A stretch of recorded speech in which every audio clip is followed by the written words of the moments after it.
자, 6주차 화장품 성분 분석 및 효능 평가 시간입니다. 오늘은 성분 분석 세 번째 시간이고요. 유형별 화장품의 성분 중에서도 지난 시간에 언급을 해드렸던, 예고 드렸던 향에 대해서, 향기에 대해서 알아보도록 하겠습니다. 그리고 그 중에서도 또 인체용, 우리가 몸에 사용하는 클린저들도 한번 살펴보도록 하겠습니다. 자, 우선 유형별 화장품 성분 향기죠. 아로마에 대해서 좀 알아볼 거예요. 지난 시간 계속 우리 성분에 대해서 파악을 하고 있고, 그리고 이제 중간고사가 지나가고 나면 아마 그 성분에 대한 내용들을 얼추 기억나시는 부분들 많이 있으실 거라 생각이 듭니다.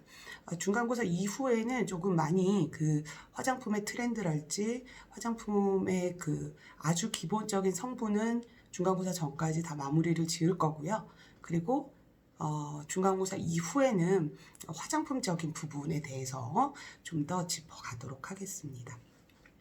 자, 아로마 테라피라는 게 어떤 것인지, 그리고 아로마의 역사, 그 다음에 어원, 에센셜 오일이란 게 뭔지, 그 다음에 이 아로마를 가지고 블렌딩 했을 때, 그리고 에센셜 오일 그 정의를 앞전에서 확인을 할 거고요. 그 다음에 에센셜 오일을 추출하는 방법, 그리고 캐리어 오일은 어떤 것들이 있고, 그리고 캐리어 오일의 특징들도 한번 살펴보도록 하겠습니다. 아로마 테라피 역사는 되게 오래됐죠. 예전에 이 아로마 오일을 사용한 것은 치료 목적이 굉장히 많이 있었어요. 뭐 정서적으로도 그렇고, 뭐 피부 질환적인 것도 그렇고, 그리고 건강을 증진시키는 부분에서도 아로마 오일을 많이 사용했었습니다. 인도와 중국에서 시작이 됐다고 하고요. 이 아로마라는 단어를 처음 쓴 건 프랑스의 화학자입니다. 이 화학자가 라벤더 오일을 처음 적용을 하게 되고, 그러면서 이제 좀 더 보편적으로 아로마를 사용하게 됩니다. 인도와 중국에서 아로마가 시작됐다라고 하는데, 사실은 그 세계적인 그 역사를 봤을 때 인도와 중국이 의학적으로 가장 오랫동안 연구를 한 그런 나라들이죠. 자, 아로마는요, 보시면, 자, 아로마는 식물의 꽃, 잎, 줄기, 뿌리, 열매 이런 데에서 우리가 추출한 것을 얘기를 합니다. 그래서 마사지를 한다거나 아니면 흡입을 한다거나 아니면 목욕을 할 때 몇 방울 떨어뜨려서 목욕을 한다거나 이럴 때 사용을 합니다. 자, 아로마 테라피의 아로마는요, 향신료에서, 그러니까 그리스의 향신료 스파이스라는 말에서 시작이 됐고요. 그리고 테라피는 뭐 흔히 요법이나 치료 이렇게 사용이 되죠. 또한 아로마 테라피는요, 향기 요법이라고도 합니다. 우리가 아로마 향 이런 거는 많이 들어보셨을 거고, 방향제로도 많이 사용했었으니까 향기 요법이 어떤 의미인지는 아실 거예요. 원래 한의적으로도 우리가 뭐 감초를 다려 먹는다랄지 인삼을 다려 먹는다랄지 이렇게 식물 그대로를 사용해서 뭐 치료제로 사용한다거나 아니면 뭐 피부에 사용한다거나 이런 민간요법, 한방요법들은 굉장히 그 전부터 많았지만 아로마하고는 좀 다릅니다. 아로마 같은 경우는 뭐 잎 따로, 꽃 따로, 열매 따로, 줄기 따로 이렇게 해서 그걸 블렌딩 하기도 하고요. 총체적으로 하나를 추출해서 사용하기도 합니다. 자, 에센셜 오일이라고 하는데요. 아로마 오일에는 두 가지 종류가 있습니다. 큰 덩어리로 에센셜 오일이 있고, 그리고 캐리어 오일 이렇게 두 가지로 나뉘어집니다. 에센셜 오일은요, 물리적인 방법으로 얻어낸 오일입니다. 압축을 한다거나 아니면 뭐 추출 방법을 짚을 때 더 설명을 드리겠지만 뭐 힘을 가한다랄까 아니면 변형을 준다랄까 이렇게 물리적으로 얻어내진 물질인데요. 휘발성이 굉장히 높고요. 그리고 농도가 짙고 피부 침투 속도가 굉장히 빠른 이런 오일을 우리가 에센셜 오일이라고 합니다. 마찬가지로 좀 전에 설명드린 것처럼 에센셜 오일로 뭐 흡입을 한달지 아니면 그 목욕을 한달지 마사지를 한달지 할 때 다양한 방법으로 사용이 되고요.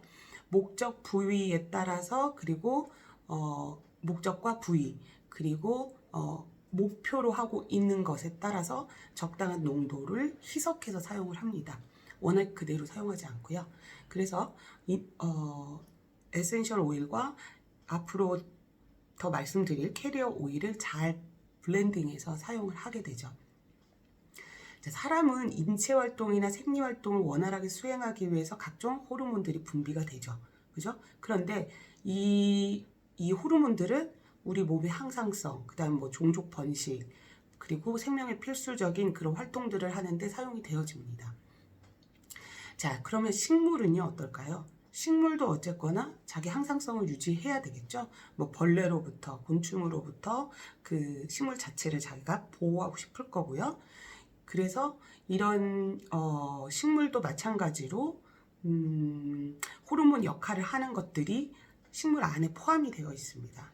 그래서 과일을 숙성시킨다랄지 아니면 벌레가 오지 못하도록 쫓아내는 역할을 한달지 아니면 특유의 향을 뿜어서 더 많은 벌들이 오거나 벌레가 오게 하거나 이런 역할들을 하는 호르몬성 그런 성분들을 가지고 있어요. 그게 바로 우리가 지금 얘기하고 있는 에센셜 오일입니다.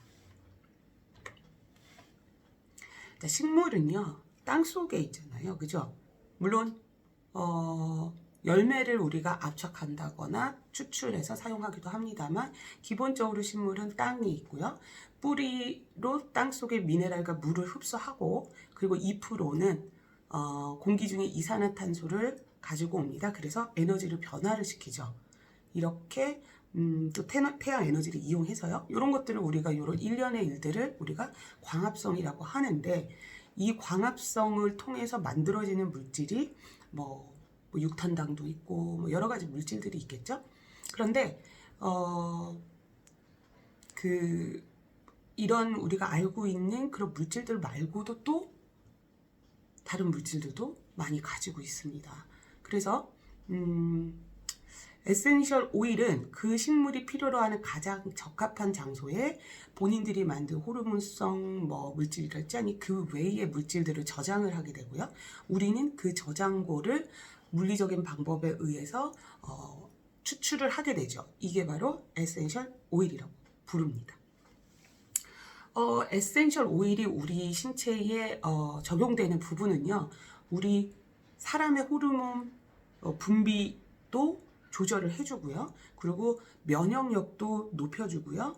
그리고 이 향기 자체가 물론 굉장히 좀 호불호가 있는 그런 향도 있긴 있습니다만 일반적으로는 정서적으로 안정을 주고 휴식을 주고 그리고 스트레스를 좀 낮춰주는 정신과 감정에도 영향을 끼치기 때문에 치료 예술이라고도 부르는 게 바로 아로마고 아로마 테라피입니다.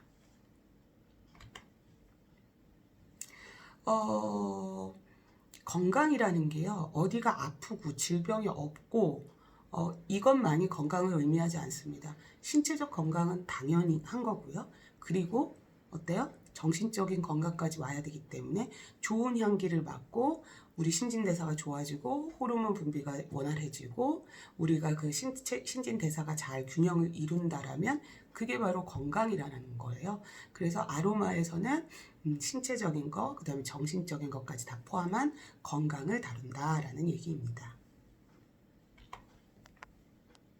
자, 아로마 테라피는요, 체질과 증상에 따라서 여러 가지로 이제 응용이 되어집니다. 질병을 예방하고, 그리고 질병을 치유하는데 고대에서부터 먼저 시작이 된 그런 테라피 기법이고요.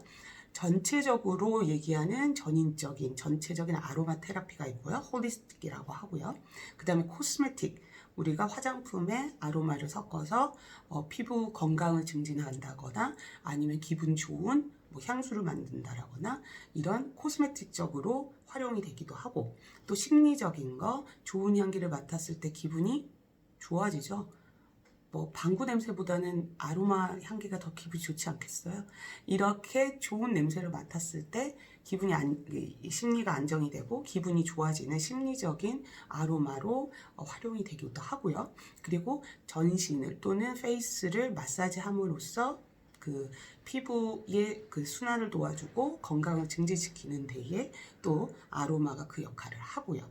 그리고 뭐 벌레가 물렸다거나 아니면 화상을 입었다거나 이럴 때도 사용이 되기 때문에 메디컬적인 의학적인 부분에도 아로마 테라피는 적용이 되고 있습니다. 자, 아로마는요, 한 가지만으로도 사용이 가능합니다. 예를 들어 티트리 같은 경우는요, 아주 소량을 여드름이 난 곳이나 뭐 뾰루지가 난 곳에 발랐을 때 효과가 있을 수 있어요. 그런데 아로마가 참 신기한 게 뭐냐면요, 혼자 있을 때보다 여러 가지 그 아로마를 블렌딩, 섞어서 사용했을 때 더 시너지가 있다라는 겁니다. 그런데 그렇다고 해서 난 여드름도 있고 거기에 뭐 뾰루지도 잘 나고 홍조도 있고 미세 주름도 많고 그렇다고 해서 그 모든 것들을 다 해결해 줄 것을 기대하면서 5가지 이상, 뭐 6가지, 10가지를 만약에 믹싱하게 되고 블렌딩하게 되면 그러면 더 기능을 상실하게 됩니다. 그래서 보통 2가지, 3가지 정도를 혼합을 해서 사용을 하고요. 그래서 에센셜 오일을 구분을 하는 구분을 하게 되는데 에센셜 오일을 만약에 3가지 정도를 섞었다. 뭐 2가지 섞는 경우들도 있어요. 그러면 3가지가 가장 맥시멈이라고 우리는 얘기를 합니다. 그래서 3가지가 향들이 들어갔을 때 첫 번째 나는 향을 우리는 탑노트라고 하죠. 첫 번째. 두 번째로 향기가 나는 것을 우리는 미들 노트라고 합니다. 그리고 마지막으로 우리는 베이스 노트라고 해요. 이것은 그 에센셜 오일이 휘발되는 정도, 휘발이라는 건 이제 날아가는 정도에 따라서 탑, 미들, 그 다음에 베이스 이렇게 해서 3가지로 구분을 짓고요. 이 수업하면서 이제 그 아로마의 종류, 아로마 오일들의 종류에 대해서도 알아볼 거예요. 그러면 각 향기들마다 이 향기가 탑노트, 첫 번째 향기인지, 미들노트, 2번째 향기인지, 베이스, 3번째 마지막 향기인지를 우리가 구분 지을 수 있습니다. 자, 이 아로마 오일들이 휘발되는 것, 날아가는 건요, 분자 구조 때문에 그렇습니다. 분자 구조가 크면 무겁죠. 분자 구조가 작으면 가볍겠죠. 그죠?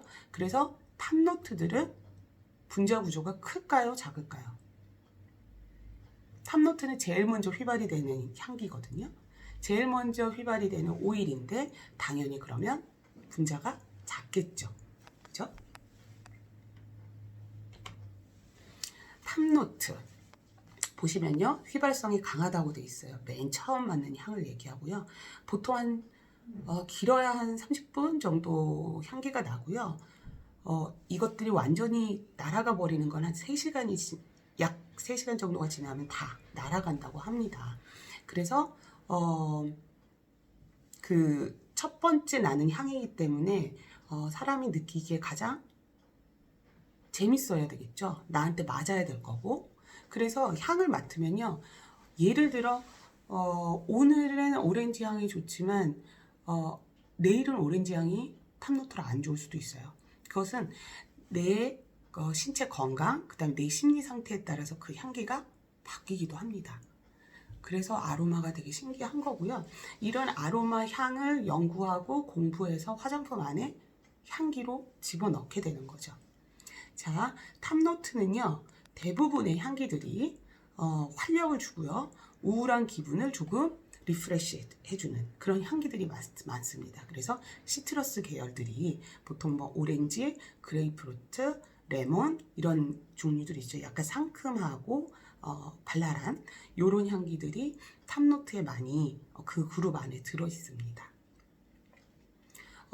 탑노트는요, 빨리 휘발이 되는데, 빨리 휘발이 된다 그래서 탑노트의 탑노트 그 부류 안에 들어있는 그 향을 넣지 않으면요, 첫 느낌이 굉장히 약해져요. 그래서 탑노트에 있는, 물론 휘발이 돼서 날아가도 첫인상을 좌우할 수 있는 향기다라는 거 알고 계셨으면 좋겠습니다.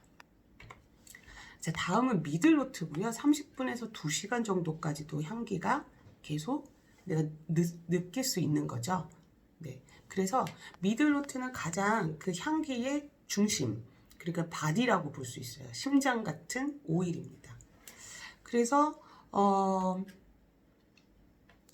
블렌딩을 할 때는요, 가장 심장이 먼저겠죠. 심장인 오일을 하나를 선택하고 베이스와 탑을 그 다음에 합쳐서 그리고 블렌딩을 해주시면 좋습니다. 대체로 꽃과 잎에서 추출한 오일들이 그 미들 노트에 많이 포함이 되어 있고요. 어떤 그 미들 노트 같은 경우는 뭐 2, 3일 정도까지도 향이 가는 굉장히 진한 향이죠. 왜냐하면 아침에 향수를 뿌리고 저녁에 집에 들어갈 때쯤에 향기가 사실은 사라지는데, 이런 미들노트들로 만약에 향기를 한다고 하면 2, 3일이 지나도 계속 향기가 유지가 된다라는 얘기가 되는 거죠. 그래서 그 종류로는 뭐 카모마일, 그다음에 뭐 제라늄, 자스민, 라벤더, 로즈 뭐 이런 류들이 있고, 종류들은 뒷부분에서 다시 확인을 해보겠습니다. 자, 마지막으로 노트 중에서 베이스 노트예요. 베이스 노트는 가장 끝까지 남아있는 향입니다. 처음에 자극을 주진 않지만 굉장히 그 향을 오래 끌고 갈 수 있는 향이에요. 분자 구조는 크기 때문에 휘발이 빨리 되지 않습니다. 휘발 속도가 가장 느리고요. 그리고 탑노트하고 미들노트 이렇게 두 가지를 향이 처음에 탑이 자극을 주고 미들이 계속 쭉 끌고 갈 수 있게 베이스 노트가 향을 잡아주는 역할을 합니다. 그 다음에 이 베이스 노트는 뭐 나무나 수지 이런 데서 추출한 좀 묵직한 그런 부분들이 많기 때문에 뭐 심리적인 안정, 뭔가 이렇게 좀 캄하게 이렇게 진정시켜주는 그런 역할을 하는데요.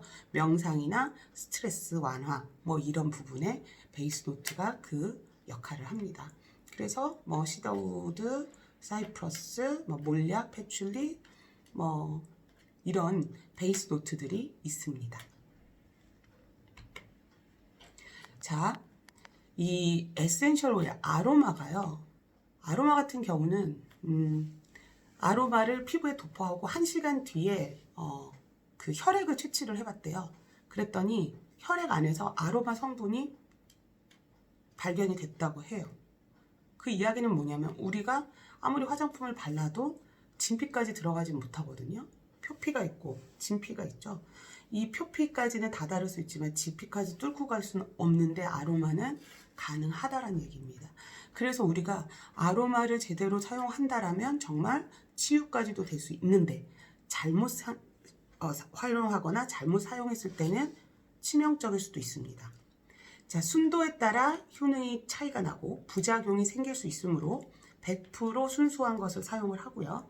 임산부는 3개월까지는 무조건 될 수 있으면 사용 안 하시고, 만약에 임산부인데 6개월 지났다 그러면 의사와 상담 후에 뭐 사용을 하시던지 아니면 좀 더 기다리시던지 이렇게 해야 될 것 같습니다.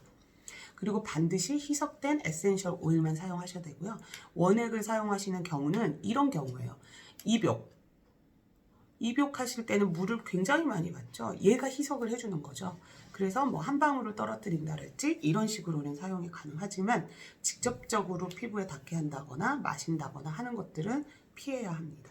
또 눈, 입술 등 점막 부위는 희석한 것도 사용할 때 조심해야 됩니다.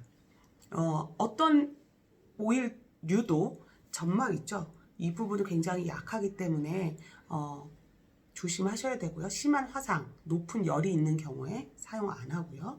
알레르기 체질은 당연히 의사와 상담 후에 사용하셔야 됩니다. 아로마는 잘 쓰면 정말 좋은데요. 아닌 경우에는 혹여 간에 부담을 주는 경우도 있고요. 물론 모든 아로마가 그렇지는 않지만 아로마에 따라서 그래서 굉장히 주의를 요하는 오일 중에 하나입니다. 원료 중에 하나죠. 자, 아로마 에센셜 오일을 추출하는 방법들이 있습니다. 우리가 잎에서 아니면 줄기에서 아니면 나무에서 뿌리에서 우리가 오일을 채취를 하는 방법이에요. 추출을 한다고 하는데 가장 보편적으로 쓰이는 방법이 증기 증류, 그 다음에 압착법, 냉침법, 솔벤트, 수분 확산 이렇게 5가지 정도로 해서 아로마를 우리가 추출하게 됩니다.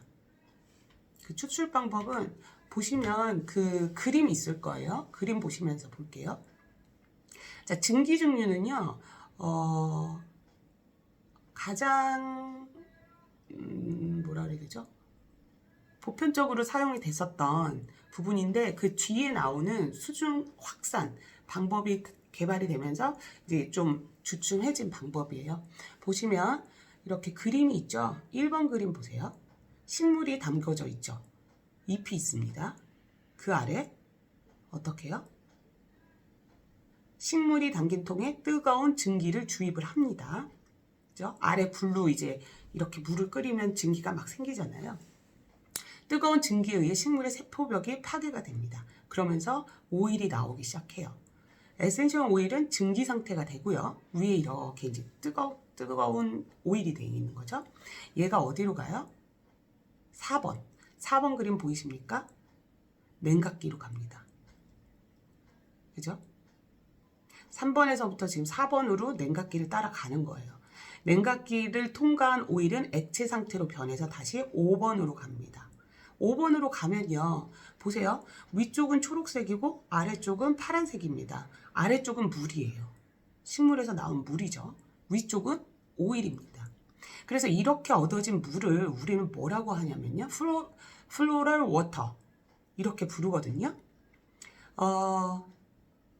오일에 비해서 이 물은 더 무겁죠. 우리가 왜 그 컵에다가 기름을 떨어뜨리면 기름이 둥둥둥둥 떠다니잖아요. 그런 원리입니다. 그래서 플로럴 워터는 오일에 비해서 무거워서 용기 아래로 가고요. 에센셜 오일은 그 위로 떠요. 그리고 용기의 가장 윗부분이 에센셜 오일이니까 이 부분만 해서 추출을 하게 되는 겁니다. 이게 증기 증류 방법이에요. 추출 방법에 대해서 설명하는 문제 서술형으로 나왔어요. 기억을 잘 해두시면 좋을 것 같습니다. 각 추출법마다의 특징을 좀 기억을 해두시면 문제 해결에 도움이 되실 겁니다.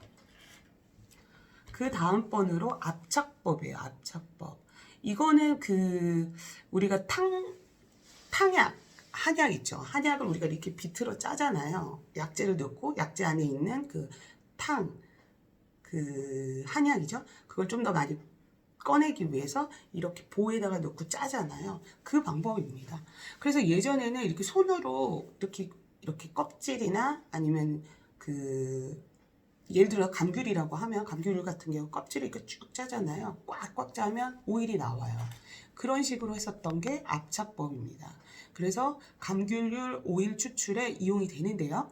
예전에는 손으로밖에 할 수가 없었잖아요. 지금은 기계가 나와 있어요. 그래서 기계가 합니다.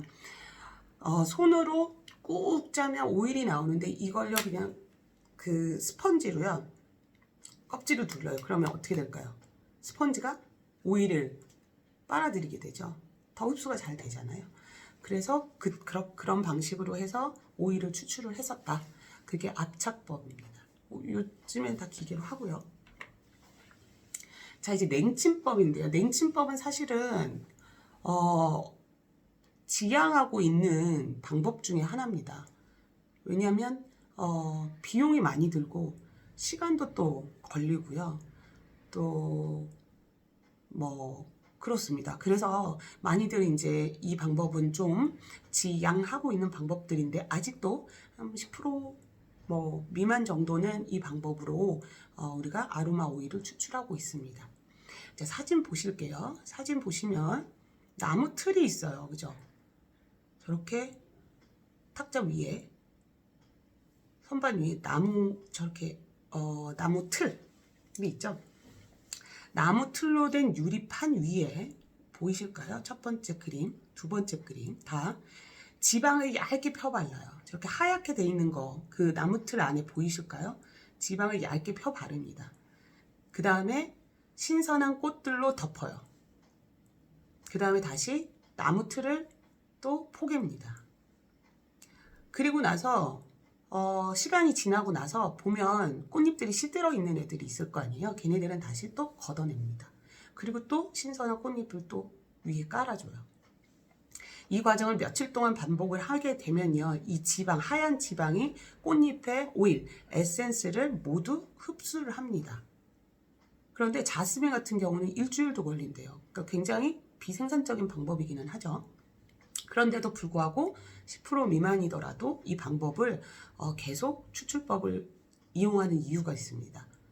보시면요, 자, 자스민은 일주일 정도 걸리고요. 그리고 알코올을 이용해서 지방과 에센셜 오일을 분리합니다. 그리고 다시 완전히 알코올을 없애요. 그러고 나면 어떻게 돼요? 지방에 흡수되는 향수 제조법, 이것을 냉침법이라고 해요. 그래서 굉장히 고농축의 굉장히 더 진한 그런 에센셜 오일을 얻어낼 수 있기 때문에 이 방법을 아직도 사용하고 있는 분들이 많이 있는데 사실은 좀 효율적이지는 않다. 굉장히 고전적으로 예전부터 사용했던 방법입니다. 자, 솔벤트 추출법인데요. 솔벤트는 뭔지 아시죠? 부탄 용액, 뭐 아니면은 이산화탄소 용액, 뭐 이런 거를 우리가 솔벤트유라고 합니다. 이거를 이용해서 오일을 추출해내는 건데요. 어떤 때에 사용하게 되냐면요, 솔벤트 추출법은 부드러운 추출 방법으로 증기증류가 식물의 미묘한 향을 파괴할 때, 이게 좀 걱정스럽다 할 때 사용하고요. 또 증기증류로는 에센셜 오일을 추출하기 어렵다 할 때도 솔벤트 추출법을 사용을 합니다. 그 방법으로 보시면요, 부탄 용액이나 이산화탄소 용액 같은 걸 우리 솔벤트라고 했죠. 같은 솔벤트 용액으로 식물의 꽃이나 다른 부위에 있는 에센셜 오일을 용해시킵니다. 솔벤트가 제거되고 나면 반고체 상태의 물질이 남게 되는데 이를 콘크리트라고 합니다. 콘크리트는 식물이 가지고 있는 방향성 물질을 함유하고 있고요. 순수 알코올에 녹고, 알코올은 식물 왁스를 제거하기 위해서 증발하거나 흔들어주면, 그러면 이제 딱 오일만 남게 되는 경우죠. 그래서 그림을 보시면 아실 거예요. 순서대로 1번, 2번, 3번 순서대로 보시면서 확인을 하시면 될 것 같습니다. 자, 다음 방법으로는요, 최근에 개발된 방법이어서 우리가 첫 번째로 말씀을 드렸던 증기증류 방법 있죠? 그 방법이 조금 더 향상된 그런 방법이라고 볼 수 있습니다. 흡사한데요. 보시면 수분 확산법은 최근에 개발된 방법이고요. 증기가 아래쪽이 아닌 위쪽에서 들어온다는 것과 증류 시간이 짧다는 것만 제외하면 증기증류법과 매우 유사하다. 보시면 이게 지금 그림이 위쪽에서, 그죠? 위쪽에서 내려오고요. 시간이 또 짧게 걸려요. 그러니까 더더욱 보편적으로 사용되는 방법이겠죠. 자, 증기는 관을 통과해서요. 위쪽에서 스팀 보이시죠? 영어로. 증기는 관을 통과하여 냉각기로 이동하게 되고, 증기증류법과 마찬가지로 에센셜 오일은 마지막 과정에서 분리가 되는 거죠. 물과 그 플로러 워터라고 하는 물과 그리고 오일로 분리가 되게 됩니다. 이런 그 수분 확산 추출법을 중점적으로 사용하는 그 원료는 어떤 경우냐면요, 나무나 씨, 식물의 딱딱한 부분에서 그 에센셜 오일을 추출하려고 할 때 사용을 하게 됩니다. 그 수분 확산법이요, 증기증류법보다 식물을 좀 덜 손상을 입히고요. 그러다 보니까 조금 더 향이 좋겠죠. 그리고 조금 더 질 좋은 에센셜 오일을 추출할 수가 있겠습니다. 시간도 좀 짧게 걸리고 하니까 수분 확산 그 추출법을 많이들 활용을 하고 있으시고요. 아로마에 대해서 추출하는 방법, 그리고 아로마 오일을 분류하는 방법, 이런 것들은 기억을 좀 꼭 해두시고요. 에센셜 오일이 어떤 걸 에센셜 오일이라고 하는지, 아로마 테라피라는 게 어떤 걸 아로마 테라피라고 하는지에 대한 그 내용들을 기억을 해두시면 문제풀이 할 때 수월하게 쉽게 문제를 푸실 수 있을 거라 생각이 듭니다. 자, 잠깐 쉬었다가요. 그 뒤에서부터는 어떤 내용을 할 거냐면요. 에센셜 오일의 종류부터, 그리고 캐리어 오일, 그리고 그 오일들의 특징들, 이런 것들을 살펴보도록 하겠습니다. 잠깐 쉬었다가 2교시 때 뵙겠습니다. 감사합니다. 잠깐 쉬었다 오세요.